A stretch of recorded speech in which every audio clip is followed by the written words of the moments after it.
My name's Sarah Simons, I'm a junior doctor, so I am particularly interested in emergency medicine and global health. Probably the one thing that we see in a very high acuity environment is kind of that life and death balance, in the sense of you see all spectrums of life. So you'll see a 2-day-old newborn baby who's perhaps a little bit jaundiced, and you'll see a 103-year-old who has really just reached up for that last packet of Jaffa cakes and taken a bit of a tumble. I realised that we have this legal framework to back up all these things that you take for granted without realising it a lot of the time. The right to life will always be one that is forever paramount in healthcare.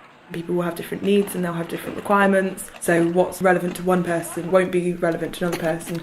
So to have a net to know that you're doing right by those patients is really important. When you go into hospital, when you're first admitted, whether it's for something like a broken leg or a worsening chest infection, they say, who's your next of kin? Which equates to, if things happen, who do you want to know? Is it your mum? Is it your partner? Is it your brother?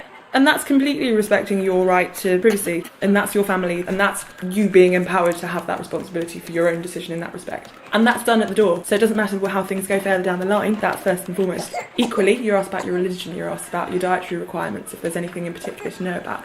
And from the outset, that means that we can take those factors into consideration. Quite often, especially on wards where you're looking after older people, people will come in with quite complex healthcare needs, so quite often a whole cacophony of pills and problems to address. You have a This Is Me board, which will often be behind your bed, and it will say, my name is Beryl and I really like tea with 2 sugars. I'm a retired nurse, so if I'm watching you really closely as you give my antibiotics, it's because I'm curious. Or, I really like birdsong and I really like sitting out in the chair by the window in the morning. Right to freedom of expression means that you as a patient have the ability and should have your opinions and your thoughts and your concerns about your care acknowledged the whole way through.